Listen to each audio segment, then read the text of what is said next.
Quel est le meilleur 11 de l'histoire du football? Je vous propose une équipe que beaucoup pourraient considérer comme la meilleure de l'histoire, même si plusieurs autres combinaisons sont évidemment possibles. On commence avec Lev Yashin, également connu sous le nom de l'araignée noire pour ses réflexes et la tenue noire qu'il revêtait.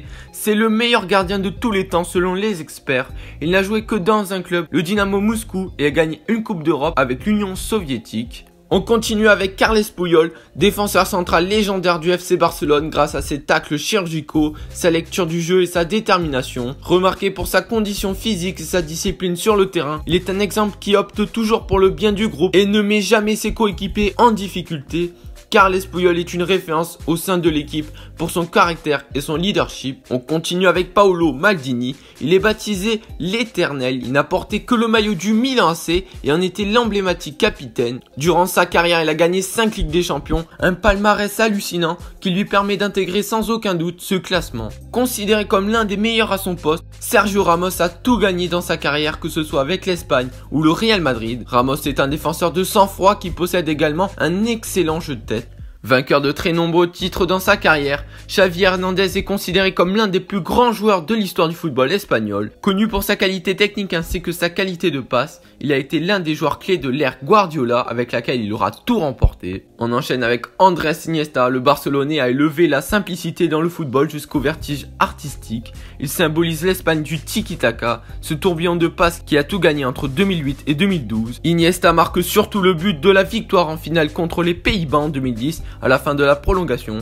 Michel Platini a marqué une large génération de jeunes Français grâce à son numéro 10 devenu légendaire. Prince des coups francs et véritable artisan du jeu lors des épopées de Saint-Etienne et de la Juventus dans les années 70 et 80. Le petit milieu de terrain a remporté 3 ballons d'or d'affilée et marqué plus de 350 buts dans toute sa carrière. Diego Maradona, sans aucun doute le personnage le plus évocateur du football.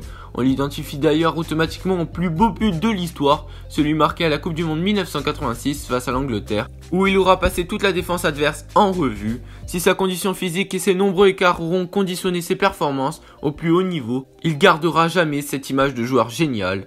Cristiano Ronaldo, considéré comme l'un des meilleurs joueurs de l'histoire de son sport, il est le seul footballeur avec Lionel Messi à avoir remporté le Ballon d'Or au moins 5 fois. Auteur de plus de 700 buts en carrière, CR7 décroche haut la main sa place dans l'équipe. Lionel Messi est considéré comme l'un des meilleurs footballeurs de l'histoire. Joueur créatif complet, il est un buteur prolifique, détenteur de nombreux records, mais surtout celui de détenir le plus grand nombre de ballons d'or.